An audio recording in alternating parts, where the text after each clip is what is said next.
Hello dear student, स्वागत है आपका एक नए क्लास में। आज की क्लास में पढ़ने वाले हैं class 10th mathematics chapter number 3। ठीक है, चैप्टर नंबर 3 के अंतर्गत आज हम प्रश्नावली 3.2 को स्टार्ट कर रहे हैं। ठीक है, क्योंकि इससे पहले हम प्रश्नावली 3.1 को बहुत ही अच्छे तरीके से, बहुत ही सिंपल मेथड से मैं आपको बता चुका हूँ। ठीक है, अगर आप उन सभी वीडियो को देखना चाहते हो तो लिंक्स आपको मिल जाएगी डिस्क्रिप्शन बॉक्स में, या प्लेलिस्ट को चेक कर सकते हो। ठीक है, अगर आप प्लेलिस्ट को चेक करोगे तो आपके लिए बहुत ही बेटर ऑप्शन होगा, क्योंकि प्लेलिस्ट में सभी वीडियो चैप्टर वाइज अपलोडेड है। ठीक है, तो एक बार प्लेलिस्ट को जरूर चेकआउट कीजिएगा। ठीक है, तो आज की वीडियो में क्या करेंगे, आज की वीडियो में हम प्रश्नावली 3.2 को देखने वाले हैं। ठीक है, तो प्रश्नावली 3.2 को देखने से पहले हम इसके बेसिक कॉन्सेप्ट और एग्जांपल को करेंगे, फिर इसके बाद हम प्रश्नावली की ओर बढ़ेंगे।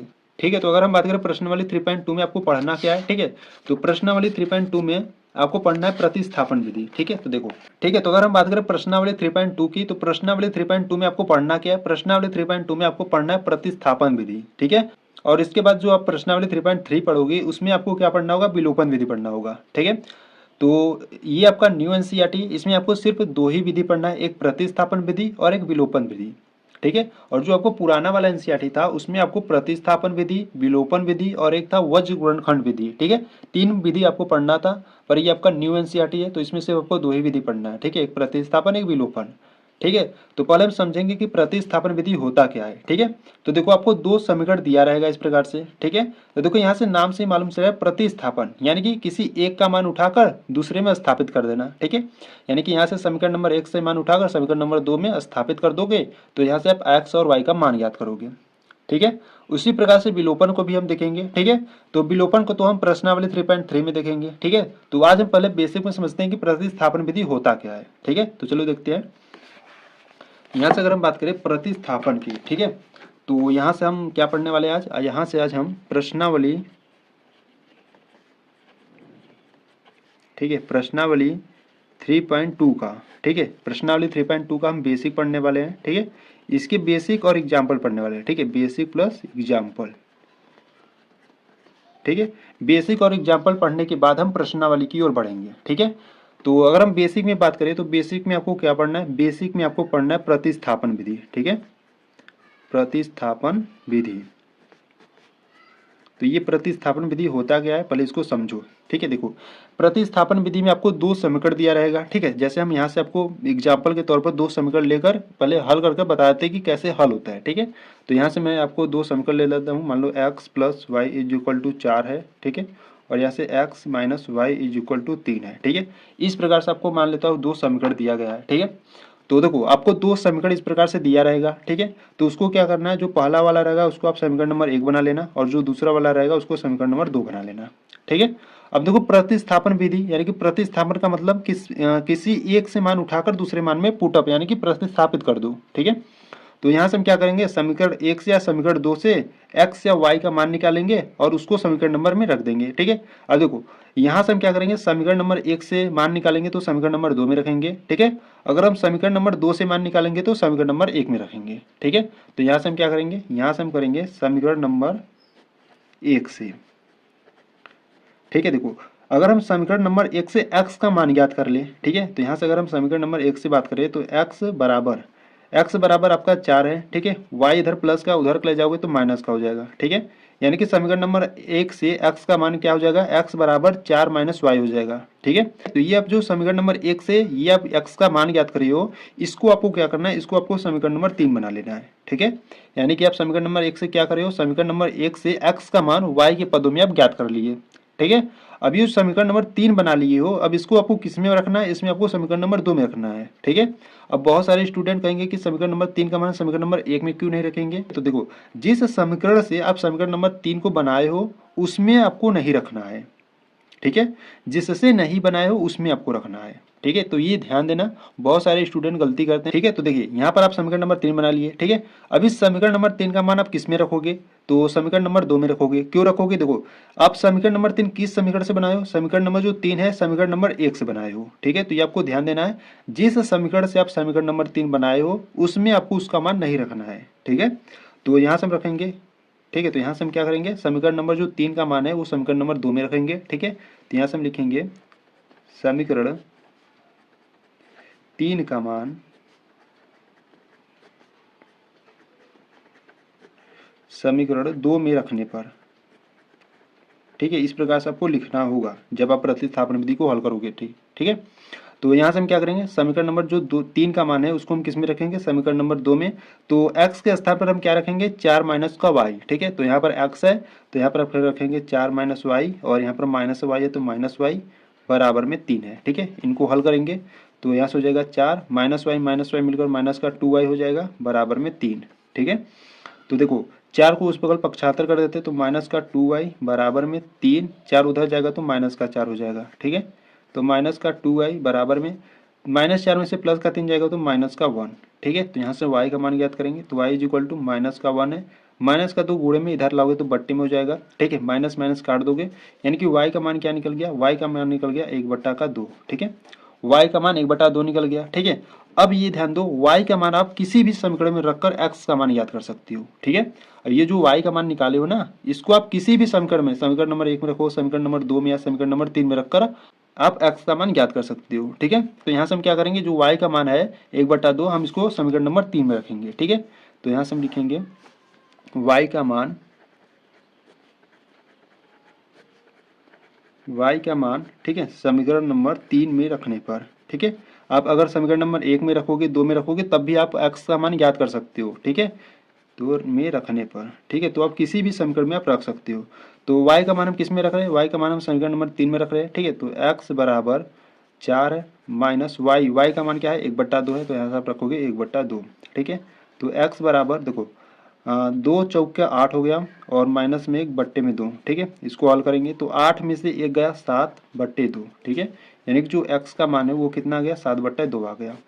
ठीक है, तो देखो यहाँ से जो x का मान है वो 7/2 आ गया और जो y का मान है 1/2 आ गया। ठीक है, तो ये मान आ गया तो आप कैसे चेक करोगे कि ये जो मान आया वो सही है। ठीक है, यानी कि चेक भी आपको करना आना चाहिए। ठीक है, तो देखो चेक करने के लिए हम क्या करेंगे, x और जो y का मान है हम समीकरण नंबर 1 में रखेंगे तो बराबर में 4 है आपका, यानी कि x का मान y का मान दोनों को जब हम रख कर हल करेंगे तो आपका 4 आना चाहिए।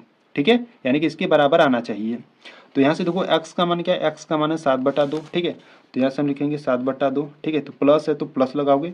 अब y का मान क्या है 1/2 है। ठीक है, तो यहाँ से हम लिखेंगे 1/2। ठीक है, अब इनको हल करने पर आपको 4 आना चाहिए क्योंकि इसके बराबर में क्या है 4 है ना, तो इनको हल करने पर 4 आना चाहिए। तो देखो हर समान है, अंश को जोड़ दोगे तो 7 + 1 हो जाएगा बट्टे में 2, 7 1 8 बट्टे में 2। ठीक है, 2 1 कम 2, 2 चौके 4 यानी कि 4, यानी कि x और y का जो मान हम इसमें रख रहे हैं तो 4 आ रहा है जो कि 4 के बराबर है। ठीक है, यानी कि x और y का मान क्या है सही है। ठीक है, तो इस प्रकार से आपको प्रतिस्थापन विधि को हल करना है। ठीक है, तो अगर आपको कुछ भी डाउट हो रहा है तो एक बार फिर से देखो, अच्छे तरीके से समझ में आ जाएगा। ठीक है, तो यहीं पर हम विलोपन विधि को भी देख लेते हैं। ठीक है, जो कि आप प्रश्नावली 3.3 में पढ़ोगे, पर हम बता देते हैं इसी में आपको विलोपन विधि भी। ठीक है, तो यहाँ से अगर हम बात करें विलोपन विधि की, ठीक है, तो ध्यान से देखना, ये जो आपको प्रतिस्थापन विधि है, जो विलोपन विधि है, आपके लिए बहुत ही इंपॉर्टेंट है क्योंकि आपके बोर्ड एग्जाम में काफी बार पूछा भी जाता है। ठीक है, समीकरण दे देगा और कहेगा कि प्रतिस्थापन विधि से हल करो,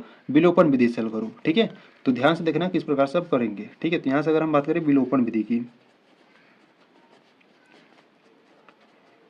ठीक है, तो विलोपन विधि, तो जो विलोपन विधि है ना, ये जो प्रतिस्थापन विधि तो थोड़ा सा सरल है। ठीक है, तो बहुत ही आसान है आपका जो विलोपन विधि है। ठीक है, तो देखो विलोपन विधि भी में भी आपको 2 समीकरण दिया रहेगा। ठीक है, तो मान लेते हैं यही तो आपको 2 समीकरण दिया है। ठीक है, तो जो आपका पहला समीकरण मान लेते हैं x + y = 4 मान लेते हैं, और जो दूसरा समीकरण है x - y = 3 मान लेते हैं। ठीक है, अब इसमें आपको क्या करना है, इसको आपको समीकरण नंबर 1 बना लेना है, इसको आपको समीकरण नंबर 2 बना लेना है। ठीक है, तो यहाँ से आप लिखोगे समीकरण 1 व 2 से।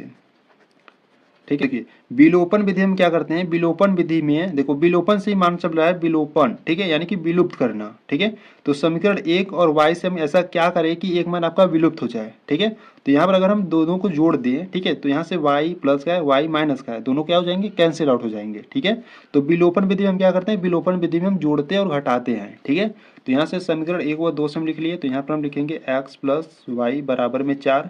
ठीक है, और x - y = 3। ठीक है, तो अब देखो यहाँ पर हम क्या करेंगे, जोड़ेंगे कि घटाएंगे। ठीक है, जब मान आपका कटता है तो वहाँ पर हम जोड़ते हैं, जब मान नहीं कटता है तो वहाँ पर हम घटाते हैं। ठीक है, तो देखो यहाँ पर प्लस का y है, यहाँ पर माइनस का y है, यानी कि यहाँ पर हम जोड़ेंगे। ठीक है, तो यहाँ पर आपको लिख देना है जोड़ने पर। ठीक है, अगर यही मान नहीं कटता, मान लो ये इस प्रकार का रहता है x प्लस वाई बराबर में 4 है, और मान लो x प्लस वाई, ठीक है, मान लो, ठीक है, x प्लस वाई बराबर में 3 है, ठीक है। अगर ये मान नहीं कटता, ठीक है, मान लो यहाँ पर 2x है, ठीक है, ठीक है, तो यहाँ पर अगर हम देखो यहाँ पर कोई मान कट नहीं रहा है, तो यहाँ पर हम लिखेंगे घटाने पर, ठीक है। और जब घटाते हैं तो यहाँ पर हम चिन्ह को बदल देते हैं, ठीक है। जैसे मान लो यहाँ पर प्लस का तो यहाँ पर माइनस का कर देते हैं, यहाँ पर प्लस का तो माइनस का कर देंगे, यहाँ पर प्लस का तो माइनस का कर देंगे, ठीक है। तो इस प्रकार से हम क्या करते हैं, घटाते हैं। जब कोई मान नहीं कटता है तो हम घटाते हैं, पर यहाँ पर मान हमारा कट रहा है, यानी कि देखो यहाँ पर प्लस का वाई है, यहाँ पर माइनस का वाई है, यहाँ पर संख्याएं कट रही है, इसीलिए यहाँ पर लिखे हैं जोड़ने पर, ठीक है। तो इस प्रकार से आपको भी मिल सकता है, ठीक है। अगर नहीं कटेगा तो आपको ये चिन्ह बदल कर काट देना होगा, ठीक है। पर यहाँ पर कट रहा है तो यहाँ पर हम लिखेंगे जोड़ने पर, ठीक है। तो यहाँ पर हम काटेंगे, देखो एक्स एक्स मिलकर के क्या हो जाएगा, 2x हो जाएगा, ठीक है। यहाँ पर प्लस का वाई है, माइनस का वाई, ये कैंसिल आउट हो जाएगा, ठीक है। और बराबर में 4 और 3 कितना हो जाएगा, 7। यानी कि जो यहाँ से x का मान निकलेगा वो कितना निकलेगा, 7। 2 गुणा में इधर लाओगे तो बट्टे में, x का मान क्या आ गया, 7/2, ठीक है। अब ये जो x का मान है आप किसी भी समीकरण में रख दो, यानी कि समीकरण नंबर 1 में रखो या समीकरण नंबर 2 में रख दो, ठीक है। तो यहाँ से हम लिखेंगे x का मान किस में रखना चाहते हो, मान लो समीकरण नंबर 1 में रख रहे हैं, ठीक है, समीकरण नंबर 1 में रखने पर, ठीक है। इस प्रकार से आपको लिख कर करना होगा, ठीक है। तो x का मान समीकरण नंबर 1 में रखेंगे, ठीक है। तो देखो x का मान क्या है, 7/2, तो x के स्थान पर क्या रखेंगे, 7/2, ठीक है। तो 7/2 हो गया। प्लस का क्या है, प्लस का यहाँ पर y है, बराबर में 4 है, ठीक है। प्लस का y बराबर में 4, ठीक है। अब 7/2 इधर प्लस का है, उधर भेज देंगे तो माइनस का, यानी कि y is equal to 4 minus का 7/2, ठीक है। y इज इक्वल टू, देखो यहाँ से हल करेंगे, 2 चौके 8, 8 में से 7 जाएगा तो 1 बचेगा, यानी कि 1/2, ठीक है। यहाँ से y का मान क्या आ गया, y का मान 1/2 आ गया, x का मान 7/2, ठीक है। इसी प्रकार से देखो यही समीकरण को हम विलोपन विधि से हल करें और इसी समीकरण को हम प्रतिस्थापन विधि से हल करें, ठीक है। यानी कि दोनों का मान यहाँ पर हमारा क्या है, सेम है। देखो x बराबर 7/2 है, y बराबर 1/2 है, और यहाँ पर भी x बराबर 7/2 है, y बराबर 1/2 है, ठीक है। तो ये जो आपका विलोपन विधि होता है ये थोड़ा सा शॉर्ट हो जाता है, यानी कि बहुत ही सिंपल विधि हो जाता है, और जो ये प्रतिस्थापन होता है ये थोड़ा सा लेंदी हो जाता है, ठीक है। तो जो आपका प्रश्नावली 3.2 है इसमें सिर्फ आपको प्रतिस्थापन विधि से हल करना है सभी सवाल को, ठीक है, इसलिए इसको ध्यान से करना, ठीक है। तो इसीलिए प्रतिस्थापन विधि को एक बार ध्यान से देख लेना, ठीक है। तो अगर इसमें आपको कुछ भी डाउट हो रहा है तो एक बार फिर से देखो, अच्छे तरीके से समझ में आ जाएगा, ठीक है। तो चलो आप करते हैं प्रश्नावली 3.2 के बेसिक तो हो गया, अब चलो एग्जाम्पल की ओर देखते हैं, ठीक है। तो यहाँ से अगर हम बात करें प्रश्नावली जो आपका 3.2 है, अगर उसके एग्जाम्पल की बात करें यानी कि उदाहरण की, तो देखो यहाँ से आपको दिया है उदाहरण नंबर 7, ठीक है। तो उदाहरण नंबर 7 की बात करें तो उदाहरण नंबर देखिए 7 क्या करा है प्रतिस्थापना विधि से, ठीक है, प्रतिस्थापना नहीं प्रतिस्थापन होगा, ठीक है। प्रतिस्थापन विधि द्वारा निम्न रैखिक समीकरण युग्म को हल कीजिए, ठीक है। तो देखो यहाँ पर करा प्रतिस्थापन विधि से हल करना है, तो आपको 2 समीकरण दिया गया है, ठीक है। अब इनको हम क्या करेंगे, प्रतिस्थापन विधि से हल कर एक्स और वाई का मान ज्ञात करेंगे, ठीक है। तो चलो देखते हैं उदाहरण नंबर 7 को, ठीक है। तो यहाँ से अगर हम बात करें उदाहरण नंबर 7 यानी कि एग्जाम्पल 7 की, ठीक है, एग्जाम्पल 7 की, तो एग्जाम्पल 7 में आपको 2 समीकरण दिया गया है, ठीक है। पहला आपको दिया है 7x माइनस का 15y, ठीक है, बराबर में 2 दिया है, ठीक है। और जो दूसरा समीकरण दिया है वो x प्लस का 2y बराबर में 3 दिया है, ठीक है। ये आपको 2 समीकरण दिया गया है, तो इसको हम किस विधि से हल करेंगे, इसको हम प्रतिस्थापन विधि से हल करेंगे, ठीक है। तो यहाँ से देखो हम क्या करेंगे, इसको हम समीकरण नंबर 1 बना लेंगे, इसको समीकरण नंबर 2 बना लेंगे, ठीक है। तो प्रतिस्थापन विधि आपको हल करने आ गया है, ठीक है। तो क्या करेंगे, समीकरण 1 या 2 से x या y का मान निकालेंगे, ठीक है। तो यहाँ से हम क्या करते हैं, देखो जिसमें आपको आसान लगे x y मान का निकालने के लिए उसी समीकरण से निकाल लो। देखो यहाँ से अगर हम समीकरण नंबर 2 से बात करें तो x के बराबर निकालेंगे तो आसान पड़ेगा, ठीक है। तो यहाँ से हम लिखेंगे समीकरण नंबर 2 से, ठीक है। समीकरण नंबर 2 से क्या, समीकरण नंबर 2 से हम x का मान ज्ञात करेंगे, तो x बराबर में आपका क्या है 3 है, और इधर का प्लस का 2y उधर भेजोगे तो माइनस का 2y हो जाएगा, ठीक है। अब इसको हम क्या करेंगे, समीकरण नंबर 3 बना लेंगे, ठीक है। अब इस समीकरण नंबर 3 का मान हम किस में रखेंगे, समीकरण नंबर 1 में रखेंगे। क्यों रखेंगे, क्योंकि हम समीकरण नंबर 2 से समीकरण नंबर 3 बनाए हैं, ठीक है। तो यहाँ से आप लिखोगे समीकरण 3 का मान, समीकरण, ठीक है, समीकरण 3 का मान समीकरण नंबर 1 में रखने पर, ठीक है, तो समीकरण नंबर 1 की बात करें तो देखिए समीकरण नंबर 1 है आपका 7x - 15y बराबर में 2 है, ठीक है। और हम समीकरण नंबर 3 का मान रख रहे हैं, यानी कि x का मान रख रहे हैं, तो x का मान है 3 - 2y, ठीक है। यानी कि यहाँ पर जो x है वहाँ पर हम क्या रखेंगे, 3 माइनस का 2y रखेंगे, ठीक है। तो यहाँ से 7 हो गया। x के स्थान पर हम क्या रखेंगे, x के स्थान पर हम रखेंगे 3 माइनस का 2y और माइनस का 15 है, तो 15y बराबर में 2 है, ठीक है। तो इनको सॉल्व करेंगे, देखो 7 का गुणा 3 में करोगे तो 21 हो जाएगा, माइनस 7 दूना 14 वाई हो गया, माइनस का 15 वाई बराबर में 2 है, ठीक है। तो माइनस का 14 वाई माइनस का 15 वाई कितना हो जाएगा, माइनस का 29 वाई हो जाएगा, ठीक है, बराबर में आपका 2 है।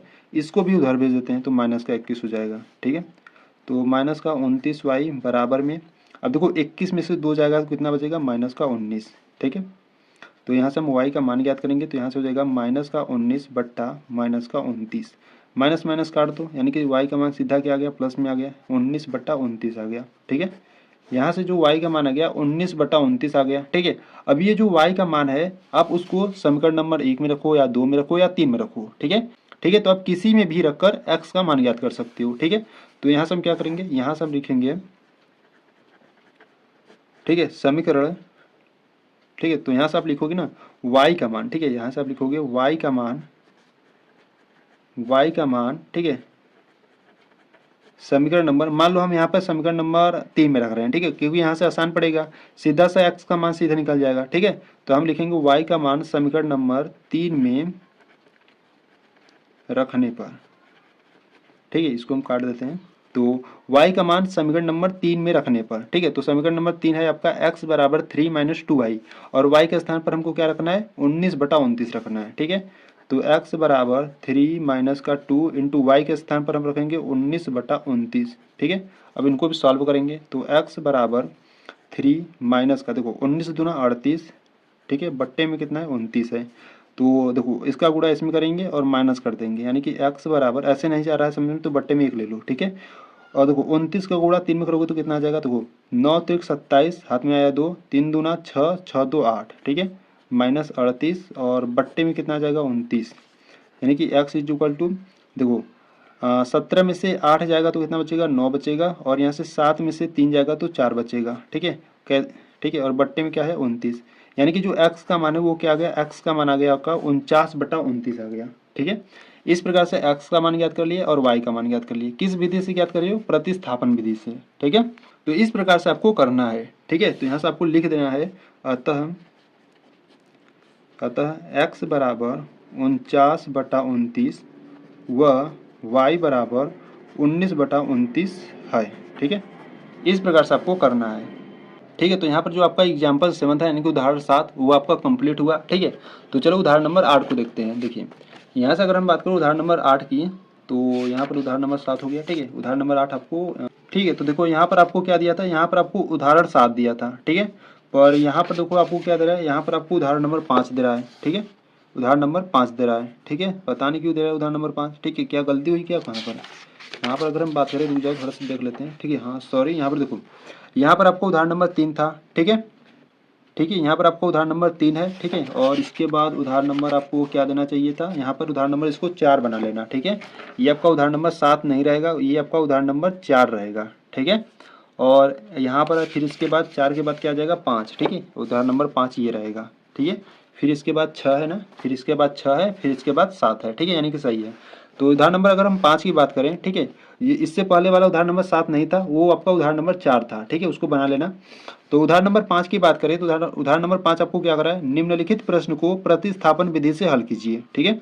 तो ये आपको प्रश्न दिया गया, देखिए प्रश्न को पढ़ते हैं, क्या करा है प्रश्न, करा है कि आफ्ताब अपनी पुत्री से कहता है 7 वर्ष पूर्व मैं तुमसे 7 गुनी आयु का था, ठीक है, अब से 3 वर्ष बाद मैं तुमसे केवल 3 गुनी आयु का रह जाऊंगा, ठीक है, क्या यह मनोरंजक है, इस स्थिति को बीजगणितीय एवं ग्राफी रूपों में व्यक्त कीजिए, ठीक है।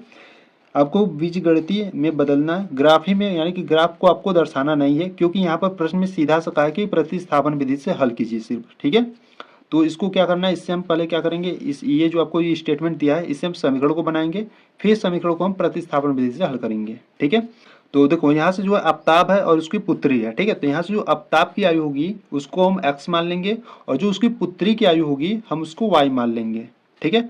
तो चलो हल करते हैं उदाहरण नंबर 5 को। तो देखिए यहाँ से, ठीक है। तो यहाँ से अगर हम बात करें एग्जाम्पल नंबर 5 की, ठीक है, एग्जाम्पल नंबर 5 यानी कि उदाहरण नंबर 5। तो एग्जाम्पल 5 की बात करें तो देखो यहाँ से हम क्या करेंगे, जो आफताब की वर्तमान आयु होगी उसको हम क्या मानेंगे, एक्स वर्ष मान लेंगे, ठीक है, और जो उसकी पुत्री की होगी उसको हम वाई मान लेंगे, ठीक है। तो यहाँ से हम लिखेंगे माना कि, ठीक है, माना कि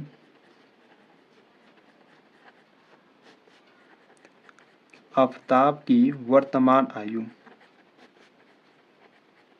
ठीक है, वर्तमान आयु क्या मान लेते हैं, यहाँ से हम एक्स वर्ष मान लेते हैं, ठीक है, और उसकी पुत्री की, ठीक है, तथा उसकी पुत्री की वर्तमान आयु, तथा उसकी पुत्री की वर्तमान आयु, ठीक है। इस प्रकार से आपको लिखकर करना है, ठीक है। अगर आप नोट्स बना रहे हो तो आपके लिए बहुत ही अच्छा होगा, ठीक है। तो जो उसकी पुत्री का आयु होगा यानी कि वर्तमान आयु, हम उसको क्या मानेंगे, वाई वर्ष मान लेंगे, ठीक है। तो देखो प्रश्न में आपको कहा है कि 7 वर्ष पूर्व, ठीक है, तो यहाँ से हम लिखेंगे क्योंकि 7 वर्ष पूर्व, ठीक है। देखो जब भी आपको प्रश्न में पूर्व कहे, ठीक है, पूर्व का मतलब क्या होता है, पहले होता है, ठीक है। तो मैं देखो यहाँ से आपको बता देता हूँ, जब आपको प्रश्न में कहे पूर्व, ठीक है, पूर्व का मतलब क्या होता है, पहले, ठीक है। तो वहां पर आपको चिन्ह कैसा लेना है, वहां पर आपको चिन्ह माइनस का लेना है, ठीक है। जब आपको प्रश्न में कहेगा पश्चात, ठीक है, जब आपको प्रश्न में कहेगा पश्चात, पश्चात का मतलब क्या होता है, बाद में, ठीक है। तो वहां पर आपको चिन्ह कैसा लेना है, प्लस लेना है, ठीक है। तो यहाँ पर आपको करा है 7 वर्ष पूर्व, ठीक है, यानी कि यहाँ पर हम चिन्ह कैसा लेंगे, माइनस का लेंगे, ठीक है। तो 7 वर्ष पूर्व जो आफताब की आयु कितनी हो जाएगी, 7 वर्ष पूर्व आफताब की जो आयु होगी, ठीक है, वो कितनी हो जाएगी, यहाँ से आफताब की आयु कितनी हो जाएगी, देखो 7 वर्ष पूर्व, ठीक है। तो यहाँ पर जो आफताब की वर्तमान आयु था वो एक्स वर्ष है, यानी कि इस समय क्या है, एक्स वर्ष है। अब वो कह रहा है कि 7 वर्ष पूर्व यानी कि 7 वर्ष पहले, ठीक है। तो हम क्या करेंगे, एक्स में से 7 को घटा देंगे, ठीक है। तो एक्स माइनस 7 वर्ष हो जाएगा, ठीक है। समझ रहे हो, जैसे मान लो अभी मान लो आप कितने साल के हो, अभी मान लो आप 18 साल के हो, ठीक है। अगर मैं कहूँ कि मान लो 2 साल पहले आप कितने आयु के रह जाओगे, तो 2 साल पहले यानी कि 18 में से 2 को घटाओगे, ठीक है, 18 में से 2 को घटाओगे यानी 16 वर्ष के रह जाओगे, ठीक है। इसी प्रकार से जो आफताब की वर्तमान आयु यानी कि इस समय की आयु है वो कितना है, एक्स वर्ष है। तो वो करे 7 वर्ष पूर्व यानी कि 7 वर्ष पहले वो कितने आयु के था, तो एक्स में से यानी कि अभी में से 7 वर्ष को घटा दिए, ठीक है। तो यहाँ से हो जाएगा एक्स माइनस 7 वर्ष, ठीक है। इसी प्रकार से उसके पुत्र के लिए भी लिखेंगे, ठीक है। तो यहाँ से हम लिखेंगे तथा उसकी पुत्र की आयु, ठीक है, उसकी पुत्री की आयु रहेगा ना, पुत्र कहाँ है, पुत्री है, उसकी पुत्री की आयु कितना हो जाएगा, 7 वर्ष पहले y माने थे, तो यहाँ से क्या हो जाएगा, y माइनस 7 वर्ष हो जाएगा, ठीक है, y माइनस 7 वर्ष, ठीक है। अब देखो यहाँ से प्रश्नानुसार, अब आपको बेटा आपको देखो प्रश्न को ध्यान से पढ़ना है, ठीक है, तभी समझ में आएगा। देखिए यहाँ से अगर हम प्रश्न में देखिए बात करें तो यहाँ देखो प्रश्न में आपको क्या कहा, प्रश्न में देखो एक बार फिर से पढ़ो, क्या करा, आफताब अपनी पुत्री से कहता है कि 7 वर्ष पूर्व, ठीक है, 7 वर्ष पूर्व हमने निकाल लिया, मैं तुमसे 7 गुनी आयु का था, ठीक है, 7 वर्ष पूर्व मैं तुमसे 7 गुनी आयु का था, ठीक है। कौन कर रहा है, आफताब अपनी पुत्री से कर रहा है, ठीक है। तो देखो आफताब का आयु यहाँ से है एक्स माइनस का 7, ठीक है, और बराबर में उसकी पुत्री का आयु कितना है, वाई माइनस का 7 है। तो हम 7 का गुणा किस में करेंगे, तो यहाँ से ध्यान से देखो, आफताब जो है अपनी पुत्री से कह रहा है कि मैं तुमसे 7 गुनी आयु का था, ठीक है, कौन था, आफताब, यानी कि आफताब 7 गुनी आयु का था। तो दोनों को हम बराबर रखने के लिए हम 7 का गुणा उसकी पुत्री में करेंगे, ठीक है, ठीक है। तब दोनों का जो साल यानी कि जो आयु होगा वो क्या होगा, बराबर होगा, ठीक है। तो ये आप समझ लीजिए कैसे किए, देखो जो आफताब था वो अपने पुत्री से कह रहा था कि मैं 7 वर्ष पूर्व मैं तुमसे 7 गुनी आयु का था, ठीक है, यानी कि 7 गुनी आयु का कौन था, वो आफताब था, ठीक है। अब दोनों को बराबर रखने के लिए 7 का गुणा हम इसमें करेंगे, ठीक है, उसकी पुत्री में, तो दोनों का वर्ष होगा वो क्या हो जाएगा, बराबर हो जाएगा, ठीक है। तो हम इसको यहाँ से हल करेंगे तो यहाँ से हो जाएगा x माइनस 7 बराबर में 7 का गुणा y में करोगे तो 7y और 7 गुणे 7 कितना हो जाएगा, 49, ठीक है। तो y को उधर लाते हैं तो x माइनस का 7y बराबर में माइनस का 49 है और इधर जाएगा तो प्लस का 7 हो जाएगा। तो x माइनस 7y बराबर में 49 में से 7 जाएगा तो माइनस का 42, ठीक है। इसको क्या करो, इक्वेशन नंबर फर्स्ट बना लो, ठीक है। अब देखो प्रश्न में आपको क्या करा है, प्रश्न में आपको करा है अब से 3 वर्ष बाद मैं तुमसे केवल 3 गुनी आयु का रह जाऊंगा, ठीक है। तो यहाँ से हम लिखेंगे 3 वर्ष बाद, ठीक है, क्योंकि 3 वर्ष बाद, ठीक है। 3 वर्ष बाद का मतलब 3 वर्ष पश्चात, ठीक है। तो यहाँ से अगर हम 3 वर्ष पश्चात आफ्ताब की आयु ज्ञात करें, ठीक है, आफ्ताब की आयु, अब 3 वर्ष बाद आफ्ताब की आयु कितनी हो जाएगी, देखो अभी अभी हम जो अब वर्तमान का आयु है वो कितना है, एक्स है, यानी कि अभी का जो आयु है वो कितना है, एक्स वर्ष है। 3 वर्ष बाद कितना हो जाएगा, एक्स में 3 को जोड़ देंगे, ठीक है। अभी देखो हमको बताए थे यहाँ पर, अभी आपको मैं यहाँ पर बताया कि जो अगर पूर्व रहता है तो वहाँ पर हम माइनस लेते हैं, अगर पश्चात यानी कि जब बाद में रहता है तो वहाँ पर क्या लेते हैं, धनात्मक यानी कि प्लस लेते हैं, ठीक है। तो यहाँ पर बाद में है, यहाँ तो हम धनात्मक लेंगे, ठीक है। इसी प्रकार से उसकी पुत्र के लिए बात करेंगे, ठीक है। तो यहाँ से हम लिखेंगे तथा उसकी पुत्री की आयु, तो उसकी पुत्री की आयु क्या था, वाई था, तो 3 वर्ष बाद कितना हो जाएगा, वाई प्लस 3 हो जाएगा, ठीक है। यहाँ से लिख लेना वर्ष और वर्ष लिख लेना वहाँ से, ठीक है। तो ठीक है, तो देखो अब प्रश्न में आपको करा है कि 3 वर्ष बाद, ठीक है, अब से 3 वर्ष बाद मैं तुमसे केवल 3 गुनी आयु का रह जाऊंगा, ठीक है। यानी कि पहले हम क्या करते हैं, दोनों को बराबर दिखाते हैं इस प्रकार से, x प्लस 3 और बराबर में y प्लस 3, ठीक है। यहाँ पर ये आफ्ताब का आयु हो गया और ये उसकी पुत्री का आयु हो गया, ठीक है। तो आफ्ताब अपनी पुत्री से कह रहा है कि अब से 3 वर्ष बाद मैं तुमसे केवल 3 गुनी आयु का रह जाऊंगा, ठीक है। कौन 3 गुनी आयु का रह जाएगा, वो आफ्ताब रह जाएगा, ठीक है। तो दोनों को बराबर रखने के लिए 3 का गुणा हम किस में करेंगे, उसकी पुत्री में करेंगे, तो दोनों का जो वर्ष हो जाएगा बराबर हो जाएगा, ठीक है। तो अब इसको क्या करेंगे, सॉल्व करेंगे, तो x प्लस 3 बराबर में इसका गुणा इसमें करेंगे तो यहाँ से हो जाएगा 3y और प्लस का 9, ठीक है। 3y को उधर लाते हैं यानी कि x माइनस 3y हो जाएगा, बराबर में 9 है और इसको उधर बदल देंगे तो माइनस का 3, ठीक है। तो x माइनस 3y बराबर में 9 में से 3 जाएगा तो बचेगा 6, ठीक है। इसको क्या करना है, समीकरण नंबर 2 बना लेना, ठीक है। ठीक है, तो ये आपको जो स्टेटमेंट दिया था इसको पढ़कर हम समीकरण नंबर 1 बना लिए और समीकरण नंबर 2 बना लिए, ठीक है। अब ये जो समीकरण 1 है और समीकरण 2 है इसको हम किस विधि से हल करेंगे, प्रतिस्थापन विधि से हल करेंगे, ठीक है। तो यहाँ से देखो अगर हम बात करें समीकरण 1, ठीक है, समीकरण 1 से तो यहाँ से क्या करो, समीकरण नंबर 1 से x का मान ज्ञात कर लो, ठीक है। यानी कि देखो x का मान यहाँ से क्या आ जाएगा, x का मान आ जाएगा माइनस का 42 इधर का है, ठीक है, और माइनस का 7y इधर जाएगा तो प्लस का 7y हो जाएगा, ठीक है। ये आपका x का मान निकल जाएगा समीकरण नंबर 1 से, ठीक है। तो यहाँ से हम लिखेंगे समीकरण नंबर 1 से x बराबर आपका क्या निकल जाएगा, माइनस का 42 प्लस का 7y। अब इसको क्या करना है, समीकरण नंबर 3 बना लेना, ठीक है। अब समीकरण नंबर 3 का मान हम किस में रखेंगे, समीकरण नंबर 2 में रखेंगे, क्यों, क्योंकि समीकरण नंबर 1 से समीकरण नंबर 3 को बनाए हैं, ठीक है। तो यहाँ से आप लिखोगे समीकरण 3 का मान, समीकरण, ठीक है, समीकरण नंबर 3 का मान समीकरण नंबर 2 में रखने पर, ठीक है। तो समीकरण नंबर 2 है क्या, देखो x जहाँ पर रहेगा हम वहाँ पर हम क्या रखेंगे, माइनस का 42 प्लस 7y रखेंगे, ठीक है। तो यहाँ पर x है तो यहाँ पर हम क्या रखेंगे, माइनस का 42 प्लस का 7y और माइनस का 3y है और बराबर में 6 है, ठीक है। अब इसको हम सॉल्व करेंगे तो देखो माइनस का 42, ठीक है, 7y में से 3y जाएगा तो प्लस का 4y बचेगा, बराबर में 6 है, ठीक है। यहाँ से 4y बराबर में आपका 6 है, इसको उधर भेजेंगे तो प्लस का 42 हो जाएगा, ठीक है।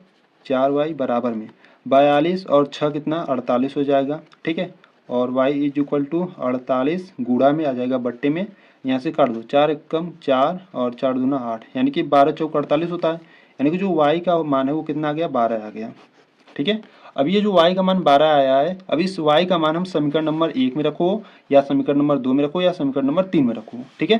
तो हम किस में रखें, जिसमें आपको आसान पड़ेगा y का x का मान ज्ञात करने के लिए उसमें रख दो, ठीक है। तो जो ये y का मान है उसको हम क्या रखेंगे, समीकरण नंबर 3 में रखेंगे, ठीक है। यहाँ से आसान पड़ेगा तो यहाँ से हम लिखेंगे y का मान समीकरण नंबर 3 में रखने पर,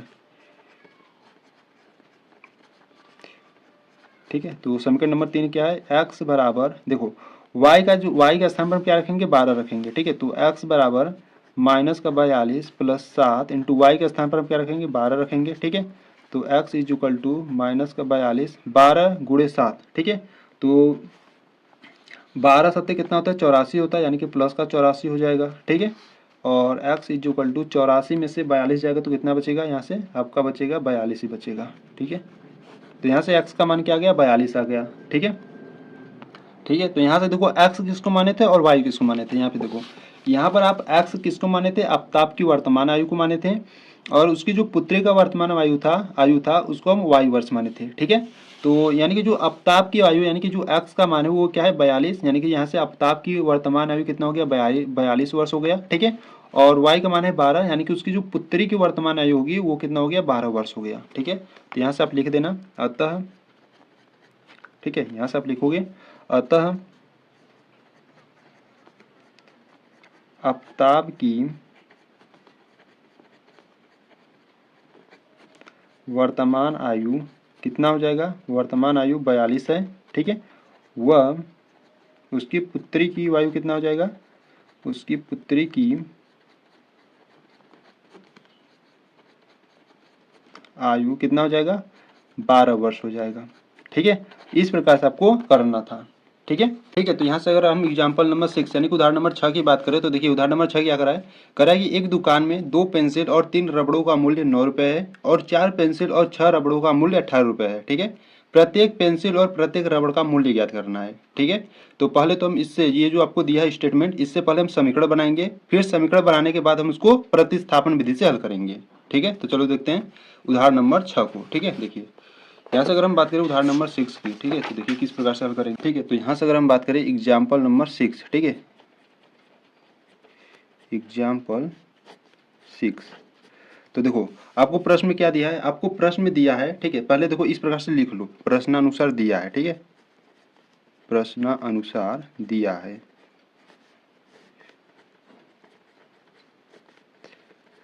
ठीक है। आपको क्या दिया है, आपको दिया है दो पेंसिल है। ठीक है। जो 2 पेंसिल है और प्लस, ठीक है, और जो 3 रबड़ है, और जो 3 रबड़ है वो कितने रुपए का है, वो 9 रुपए का है।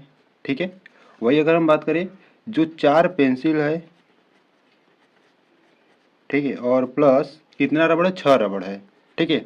6 रबड़ है। ठीक है। 4 पेंसिल 6 रबड़ कितने रुपए का है, 18 रुपए का है। ठीक है। इस प्रकार से आपको प्रश्न दिया है। ठीक है। ठीक है। तो आपको बताना है प्रत्येक पेंसिल और प्रत्येक रबड़ का मूल्य आपको बताना है। ठीक है। तो यहाँ से हम मानेंगे, तो यहाँ से आप लिखोगे माना, ठीक है, माना एक पेंसिल का मूल्य, माना एक पेंसिल का मूल्य। ठीक है। पेंसिल को हम क्या करते हैं एक्स मान लेते हैं। ठीक है। एक्स रुपए, और वही जो रबड़ है उसको हम वाई रुपए मान लेंगे। ठीक है। तो यहाँ से हम लिखेंगे वह एक रबड़ का मूल्य, एक रबड़ का मूल्य हम यहाँ से मान लेते हैं वाई रुपए। ठीक है। तो देखो जहाँ पेंसिल है वहां पर आप क्या रखोगे, एक्स रखोगे, और जहाँ रबड़ है वहां पर क्या रखोगे, वाई रखोगे। ठीक है। तो 2 पेंसिल, तो यहाँ पे 2 पेंसिल के स्थान पर एक्स रखोगे, क्योंकि हम पेंसिल का जो मूल्य है हम एक्स रुपए माने हैं। ठीक है। तो पेंसिल है तो यहाँ से एक्स रखेंगे, प्लस 3, और रबड़ है तो रबड़ को हम वाई माने हैं। ठीक है। रबड़ को क्या माने, वाई माने, तो यहाँ से हम वाई रखेंगे, यानी कि 3y हो जाएगा, बराबर में 9। इसको क्या करो, समीकरण नंबर 1 बना लो। ठीक है। ठीक इसी प्रकार यहाँ पर करो, यहाँ से हो जाएगा 4, पेंसिल को x माने हो, ठीक है, प्लस 6, रबड़ को y माने हो, तो 6y बराबर में 18। ठीक है। ये आपका समीकरण नंबर 2 हो जाएगा। ठीक है। इस प्रकार समीकरण बनाने के बाद अब इसको आपको क्या करना है, प्रतिस्थापन विधि से हल करना है और x और y का मान ज्ञात करना है। ठीक है। तो चलो हल करते हैं। देखिए यहाँ से अगर हम बात करें समीकरण नंबर 1 से, ठीक है, तो समीकरण 1 या समीकरण 2 से x या y का मान ज्ञात करो, तो हम क्या करें समीकरण नंबर 1 से, ठीक है, देखो समीकरण नंबर 1 से हम क्या करेंगे, x का मान ज्ञात करेंगे। ठीक है। तो यहाँ से है 2x बराबर में 9 है। ठीक है। 3y को उधर भेजेंगे तो माइनस का 3y हो जाएगा, और यहाँ पे 2 गुणा में है अभी। ठीक है। इसको हम बट्टे में दे देते हैं, तो x is equal to 9 minus का 3y बट्टे में 2। ठीक है। इसको आपको क्या करना है, समीकरण नंबर 3 बना लेना है। ठीक है। अब समीकरण नंबर 3 का मान हम किस में रखेंगे, समीकरण नंबर 2 में रखेंगे। ठीक है। क्यों, क्योंकि हम जो समीकरण नंबर 3 है हम किस समीकरण से बनाए हैं, समीकरण नंबर 1 से बनाए हैं। ठीक है। तो इसीलिए समीकरण नंबर 3 का मान हम किस में रखेंगे, समीकरण नंबर 2 में रखेंगे। ठीक है। तो यहाँ से आप लिखोगे समीकरण 3 का मान समीकरण 2 में रखने पर, ठीक है, तो यहाँ से समीकरण जो 3 का मान है यानी कि जो x का मान है हम समीकरण नंबर 2 में रखेंगे, तो यहाँ x के स्थान पर हम क्या रख देंगे, ये सभी मान को रखेंगे। ठीक है। तो यहाँ से आ जाएगा 4, और x है, x का स्थान पर 9 माइनस का 3y रहेगा। ठीक है। बट्टे में 2, और यहाँ से प्लस का 6y बराबर में 18 है। ठीक है। एक्स के स्थान पर हम क्या रख दिए, 9 माइनस 3y/2 रख दिए, ठीक है। और ये सब इस प्रकार से है, ठीक है। तो इसको सॉल्व करेंगे, देखो यहाँ से 2 एक कम 2, 2 दूना 4, ठीक है। 2 का अंदर हम मल्टीप्लाई यानी कि गुणा कर देंगे, तो 2 9 18 होता है, ठीक है।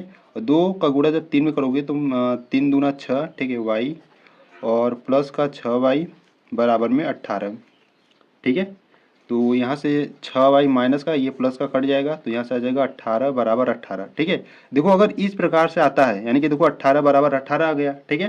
तो ये कथन जो होगा वो y के सभी मानों के लिए सत्य होगा। क्यों? क्योंकि देखो यहाँ पर जो y है, यहाँ आप y का मान 1 2 3 यानी कि इन्फिनाइट वैल्यू रख सकते हो, ठीक है। तो यहाँ से जो x का मान आएगा वो आपका इन्फिनाइट यानी कि बहुत सारे मान आएंगे, ठीक है। तो यहाँ से क्या लिखोगे, यहाँ से आप नीचे लिखोगे अतः यह कथन, ठीक है, अतः यह कथन y के सभी मानों के लिए सत्य है, y के सभी मानों के लिए सत्य है, ठीक है। इसीलिए यह दोनों समीकरण, ठीक है, यह दोनों समीकरण एक ही है, ठीक है। अगर ध्यान से देखोगे ना, दोनों समीकरण आपका एक ही है, वह इसके क्या हो जाएंगे, वह इसके अनेक हल हो जाएंगे, ठीक है। तो यहाँ से आपको लिख देना वह इसके अनेक हल हैं, ठीक है। देखिए अभी आप प्रश्नावली आपका जो 3.1 था, ठीक है, उसमें क्या पढ़े थे, अनेक हल के लिए क्या था, अनेक हल के लिए था a1/a2, ठीक है, बराबर में b1/b2 बराबर में c1/c2, ठीक है। प्रश्नावली 3.1 में ये अनेक हल के लिए ये था, ठीक है।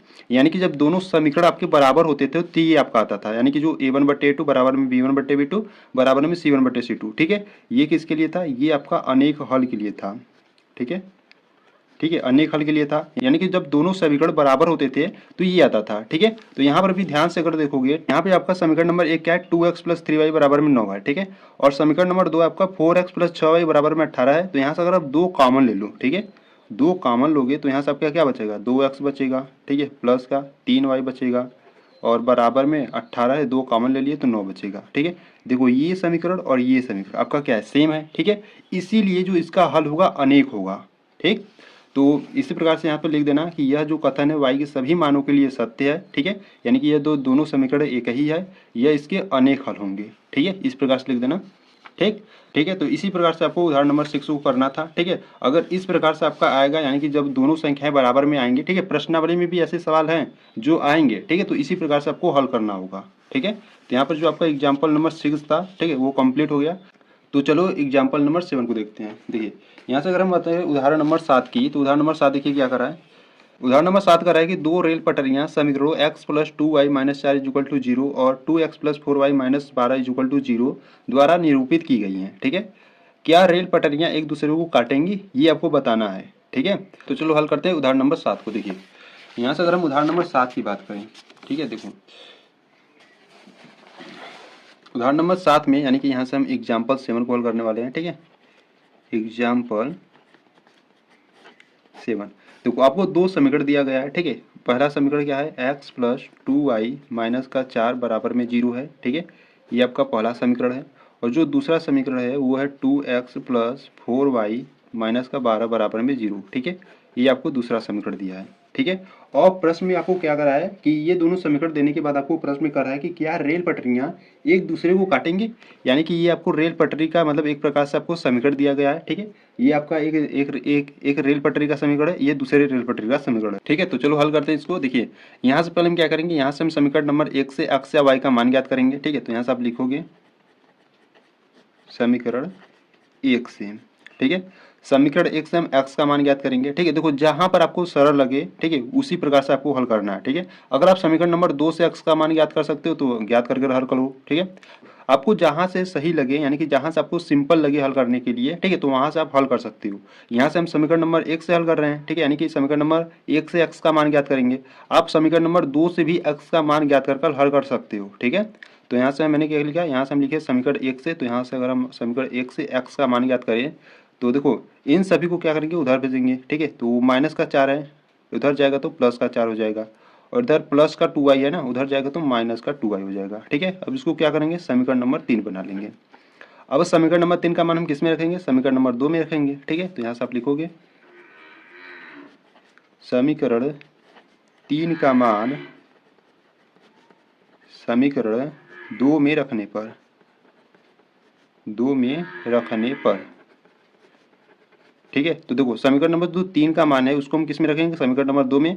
यानी कि यहाँ पर x के स्थान पर हम क्या रखेंगे, x के स्थान पर हम 4 माइनस का 2y रखेंगे। ठीक है, तो यहाँ से 2 हो गया, x के स्थान पर 4 माइनस का 2y और प्लस का 4y माइनस का 12 बराबर 0। ठीक है, इसको सॉल्व करेंगे तो 2 का गुणा जब 4 में करोगे तो 4 दूना 8 माइनस का 2 का गुणा 2 में करोगे तो 4y और प्लस का 4y माइनस का 12 बराबर 0। ठीक है, माइनस का 4y प्लस का 4y कैंसिल आउट हो गया, 8 माइनस 12 बराबर 0। ठीक है, चलो यहाँ से इसको हल करोगे तो माइनस का क्या आ जाएगा, माइनस का 4 बराबर 0 आ गया। ठीक है, अब देखो यहाँ पर माइनस का 4 बराबर 0 आ गया। ठीक है, तो ये मतलब कि ये जो आपका कथन है, यानी कि जो आपको एग्जाम्पल नंबर 7 दिया है वो क्या है, असत्य है। ऐसा कभी नहीं हो सकता कि जो आपको 2 रेल पटरियां दिया था वो एक दूसरे को काटेंगी। ठीक है, तो इस प्रकार से ये जो आपका कथन है वो क्या है, असत्य है। तो यहाँ पर आपको लिख देना है। ठीक है, यहाँ पर आपको क्या लिखोगे, जो कि एक असत्य कथन है। ठीक है, जो कि यह क्या है, एक असत्य कथन है। ठीक है, तो यहाँ से नीचे लिखो, अतः दिए गए, ठीक है, अतः दिए गए समीकरण का सार्व, ठीक है, देखिए, अतः दिए गए समीकरण का सार्वहल नहीं है। ठीक है, सार्वहल नहीं मतलब कि एक निश्चित हल नहीं है इसका। ठीक है, ठीक है, इसका एक निश्चित हल नहीं है, इसीलिए दोनों पटरियां, ठीक है, इसीलिए दोनों पटरियां एक दूसरे को नहीं काटेंगी।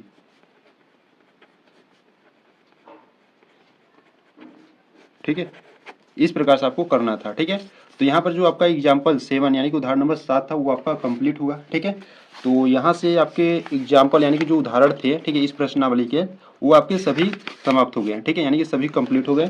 तो अगली वीडियो से हम क्या करेंगे, अगली वीडियो से हम प्रश्नावली 3.2 को हल करेंगे। ठीक है, तो ये जो प्रश्नावली 3.2 है, यानी कि इसके जो एग्जाम्पल में अगर आपको कुछ भी दिक्कत है या कोई भी परेशानी है, अगर कोई भी सवाल समझ में नहीं आया तो कमेंट बॉक्स में जरूर बता देना। ठीक है, तो यहाँ से जो प्रश्नावली 3.2 है इसको हम नेक्स्ट वीडियो से करेंगे। ठीक है, तो अगर आपको वीडियो अच्छी लगी तो वीडियो को लाइक कर देना, चैनल पर नया है तो चैनल को सब्सक्राइब कर देना। ठीक है, तो चलो मिलते हैं नेक्स्ट वीडियो में, तब तक के लिए जय हिंद जय भारत।